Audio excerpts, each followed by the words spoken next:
ہمیں ملے ہیں ایسے لوگ. آپ جو بات کر رہے ہیں ہماری، میں نے آپ سے کہا نا کہ میں نے ریسرچ بھی کی، اور ظاہر آپ کی سعود سے بھی دوستی ہے، میرے جیٹھ انو بھائی سے بھی ہے، اجی بھائی سے بھی آپ کی ملاقاتیں ہیں. تو سب نے آپ کی بہت تعریف کی، اور اس کے علاوہ جن لوگوں سے میں نے پوچھا انہوں نے بھی بہت آپ کی تعریف کی. تو اللہ تعالیٰ آپ کو اسی طرح رکھے. چیریٹی کافی آپ کرتے ہیں. پاکستان میں آپ نے نوجوانوں کے لیے جو ایجوکیشن کے لیے جو آپ نے سرمایہ کاری کی ہوئی ہے، اور اس کے علاوہ بھی آپ اپنی کمیونٹی میں بھی بہت ہیلتھ کیئر میں بھی کام کر رہے ہیں. تھوڑے ان پروجیکٹس کے بارے میں کچھ بتائیں گے پلیز؟ اچھا، پاکستان میں نا جو بھی باہر سے جو پاکستانی ڈائسپورا ہے جی، وہ ان کی کوشش ہوتی ہے کہ جی ہم پاکستان کے لیے کچھ کریں. جی. تو میں نے ویسے آج تک مجھے کوئی ایسا انسان نہیں ملا کہ جس نے پاکستان میں باہر سے جا کے کوئی ہیلپ نہ کی. ضرور ہیلپ کرتے ہیں، لیکن جو میں دیکھنا چاہ رہا تھا پاکستان میں کہ کوئی ایسا آدمی بھی ہو کہ جو ایک سسٹینیبلٹی ماڈل کی طرف چلے. صحیح. کہ آپ نے کسی نے آدمی نے ایک این جی او کا کوئی پروجیکٹ شروع کیا ہے، وہ بس ہر سال پیسے اکٹھے کرتے رہو اور وہ جس دن اس بیچارے آدمی کی نہ کوئی ڈیتھ ہو گئی ہے تو وہ پروجیکٹ ادھر ہی رک جاتا ہے. اور یہ آپ نے بھی بہت ساری چیزیں پاکستان میں دیکھی ہوں گی کہ اس کے جانے کے بعد 2 سال نہیں 3 سال وہ چلتے ہیں اور پھر ختم ہو جاتے ہیں.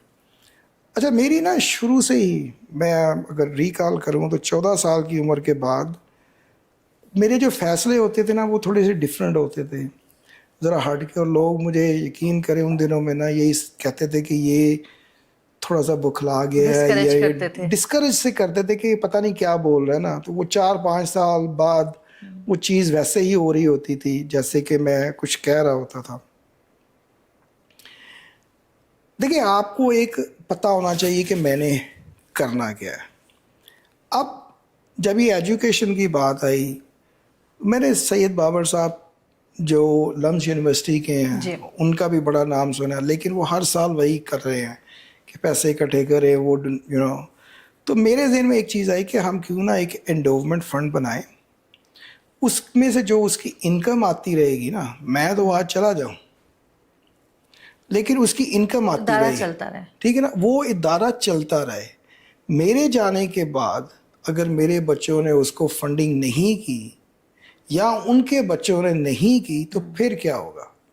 تو لہٰذا اس طریقے سے میں نے پلان کیا کہ ایک انڈوومنٹ فنڈ بنے اور وہ چلتا ہی رہے.